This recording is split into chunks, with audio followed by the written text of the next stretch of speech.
Ó Mãe Santíssima, intercedei por nós para que possamos bem compreender os ensinamentos de vosso Divino Filho, nosso Senhor e Salvador Jesus Cristo, e as explicações dos pais da Igreja.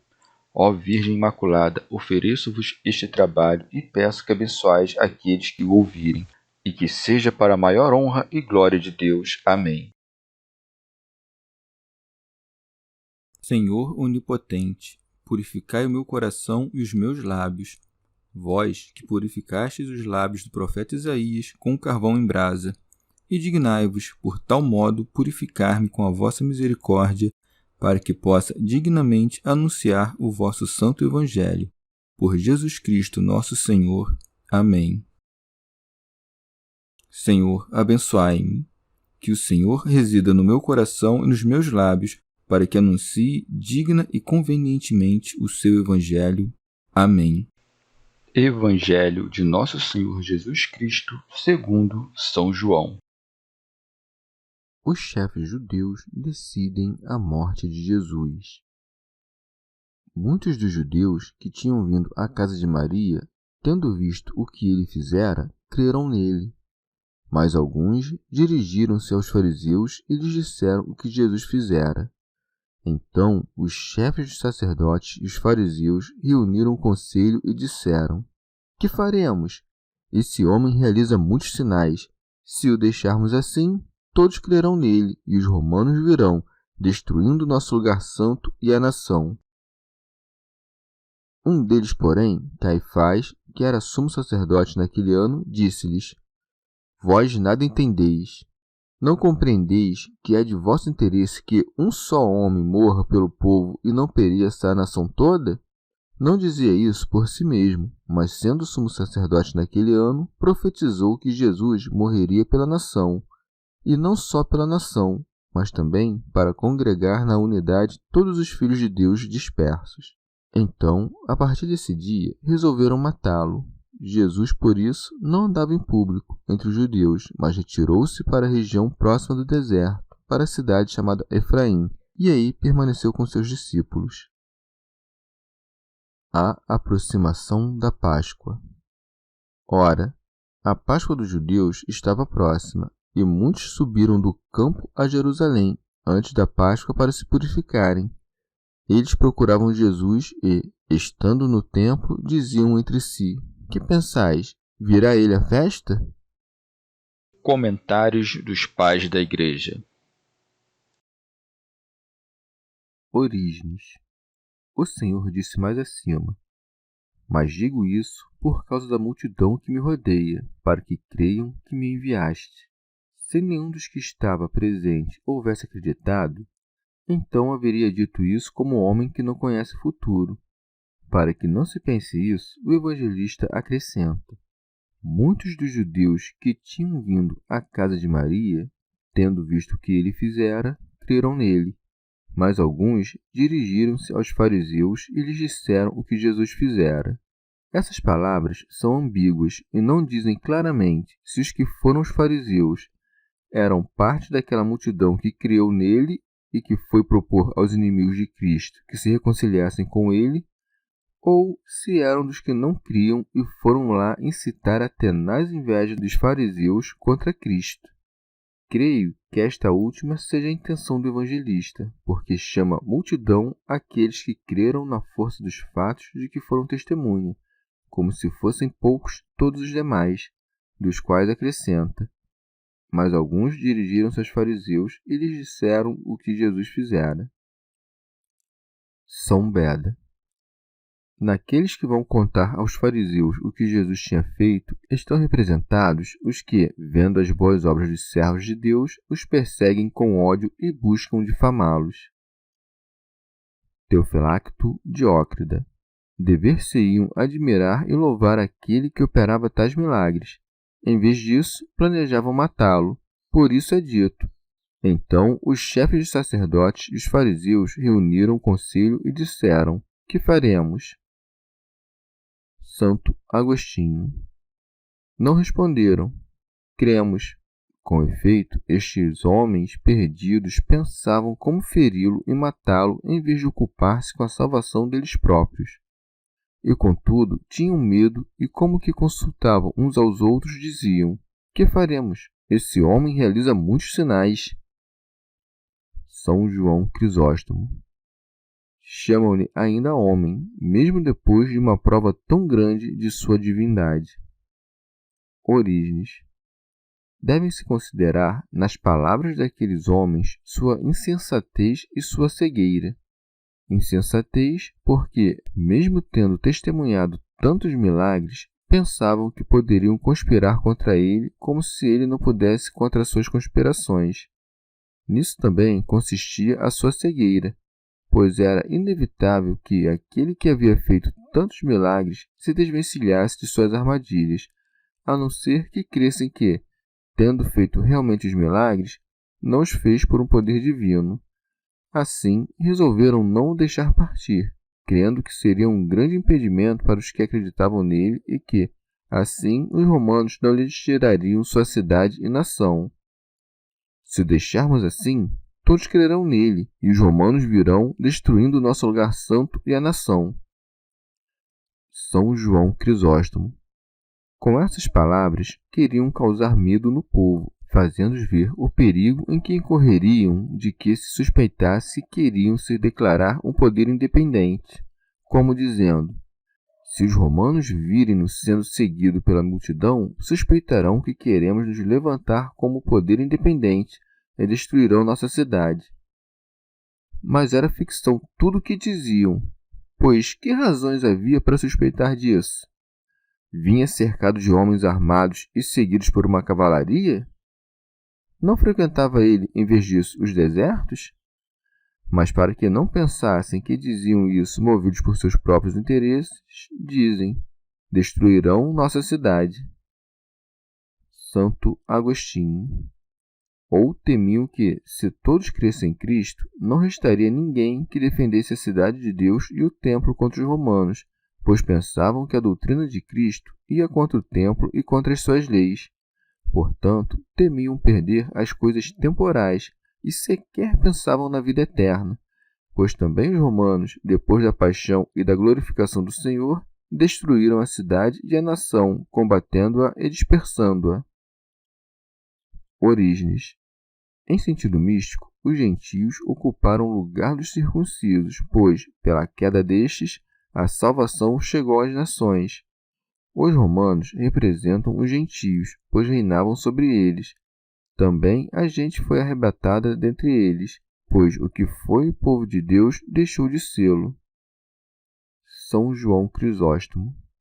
Enquanto hesitavam e deliberavam, dizendo: que faremos? Um deles elevou a voz com despudor e crueldade. Um deles, porém, Caifás, que era sumo sacerdote naquele ano. Santo Agostinho.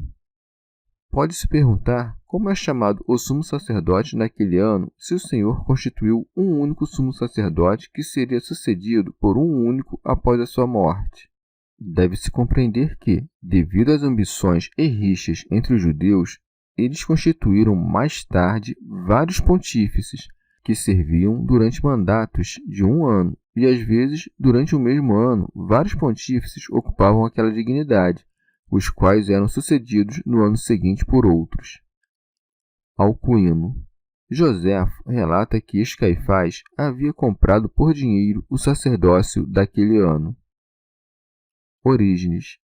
A maldade de Caifás se prova por ser chamado pontífice daquele ano, no qual Nosso Senhor exerceu o ministério da paixão. Exercendo o pontificado, disse-lhes: vós nada entendeis. Não compreendeis que é de vosso interesse que um só homem morra pelo povo e não pereça a nação toda? Como dizendo: vós ficais sentados e deliberais com lerdeza. Prestai atenção, é necessário que um homem seja tido por nada para que se salve a nação. Teofilacto Diócrida. Disse isso, de fato, com uma intenção perversa. No entanto, a graça do Espírito Santo usa sua boca para pressagiar algo futuro. Por isso segue. Não dizia isso por si mesmo, mas sendo sumo sacerdote naquele ano, profetizou que Jesus morreria pela nação. Orígenes. Nem todo o que profetiza é profeta. assim como nem todo o que pratica uma ação justa é justa. Por exemplo, quem o faz por vanglória. Caifás, portanto, profetizou, e no entanto não era profeta, como tampouco o era Balaão. Alguém dirá que Caifás não profetizou por inspiração do Espírito Santo, uma vez que o espírito maligno também pode dar testemunho de Jesus e profetizar a seu respeito, de acordo com aquilo que é dito. Sei quem és, o Santo de Deus. Sua intenção, com efeito, não é levar os que o ouvem à fé, mas incitar aqueles que estavam sentados no conselho contra Jesus para matá-lo. Por outro lado, as palavras que é de vosso interesse, que integram a sua profecia, ou são verdadeiras ou são falsas. Se são verdadeiras, segue-se que se salvarão todos aqueles que conspiraram contra Jesus no conselho, e depois que Jesus morra pelo povo, obterão o que lhes convém. Se não são verdadeiras, então é evidente que o Espírito Santo não inspirou esta profecia, porque o Espírito Santo não pode mentir. Se então Caifás diz a verdade, compreendemos que ele, pela graça de Deus, sofreu a morte por todos, e que ele é o Salvador de todos os homens, principalmente dos fiéis. Reconhecemos também que todas as palavras que estão neste lugar, a começar por aquelas vós nada entendeis, são verdadeira profecia, pois nada sabiam aqueles que ignoravam que Jesus é a verdade, a sabedoria, a justiça e a paz. Convinha-lhes também que este, enquanto homem, morresse pelo povo. Com efeito, enquanto imagem de Deus invisível, não está sujeito à morte. Morreu pelo povo, tendo poder para apagar a culpa de toda a humanidade, tomando-a sobre si.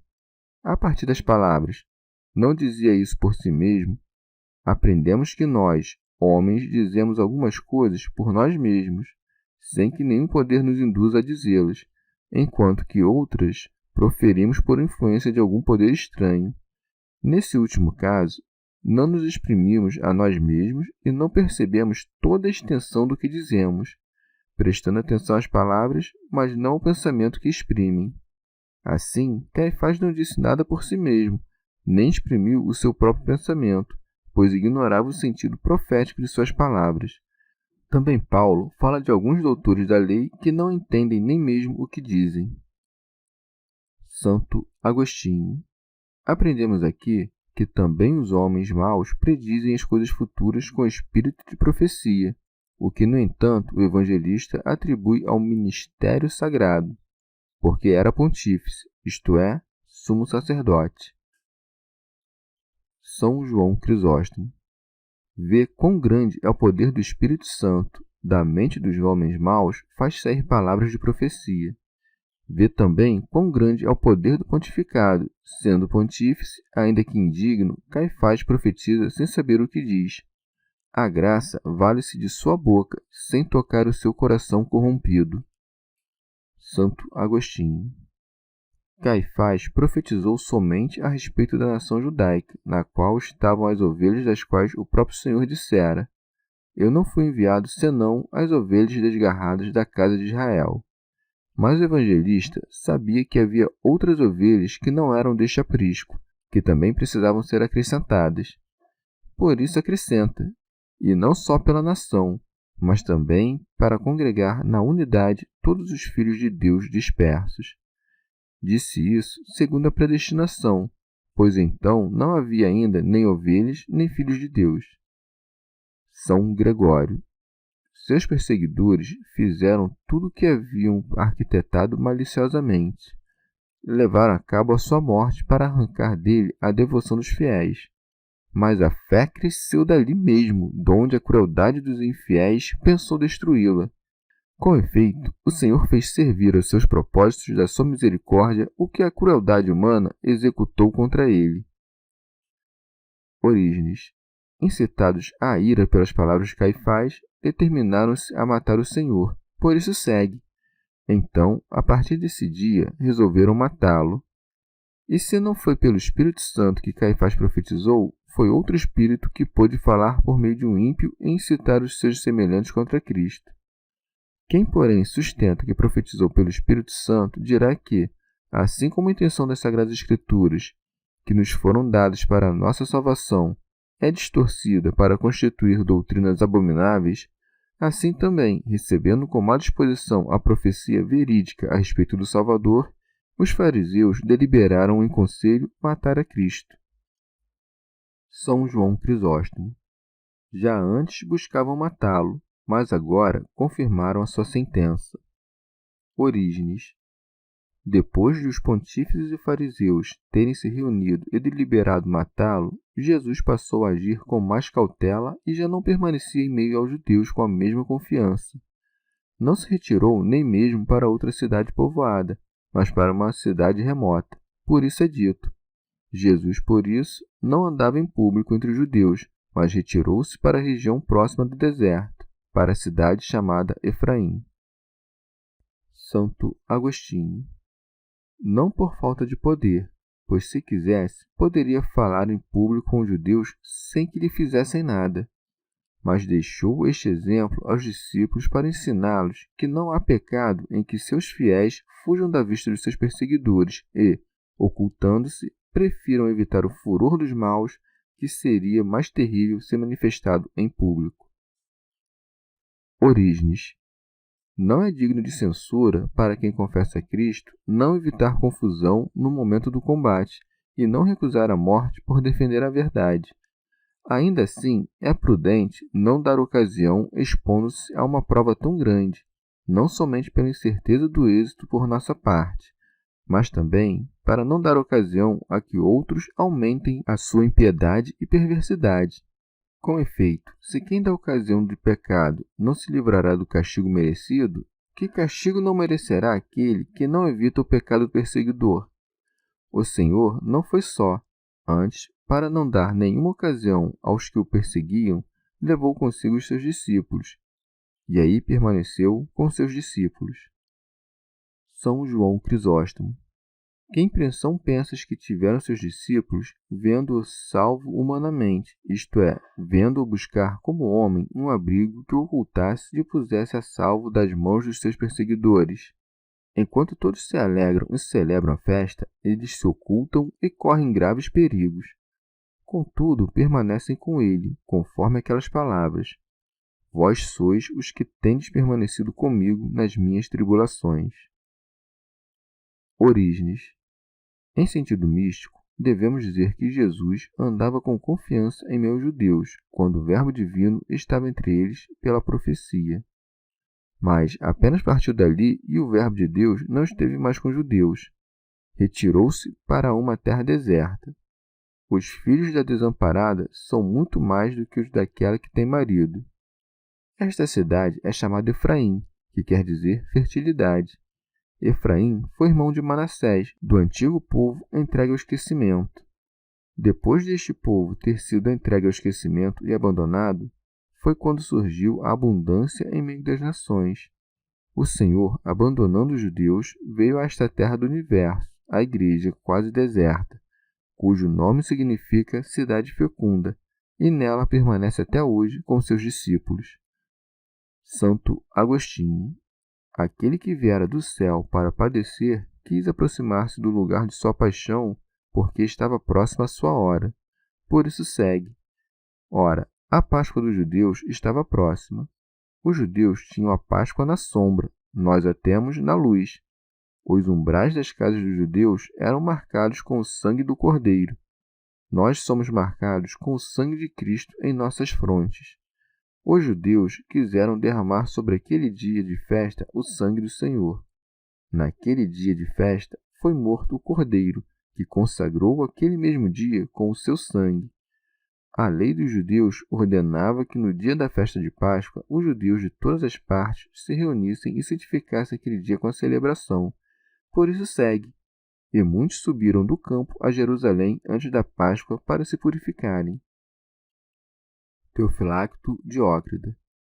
Vieram a Jerusalém antes da Páscoa para purificar-se, porque todos aqueles que tinham pecado, seja voluntariamente, seja contra a sua vontade, não celebravam a Páscoa sem expiar antes, segundo o costume, por meio de abluções, jejuns, cortes do cabelo e fazendo oferendas dirigidas a este fim. Enquanto celebravam a expiação, preparavam armadilhas contra o Senhor. Eles procuravam Jesus e, estando no templo, diziam entre si: Que pensais? Virá ele à festa? São João Crisóstomo. Preparavam-lhe armadilhas e, em tempo de festa, matavam. Orígenes. Por essa razão não diz Páscoa do Senhor, mas Páscoa dos judeus, pois o Senhor, naquele dia, era alvo de suas armadilhas.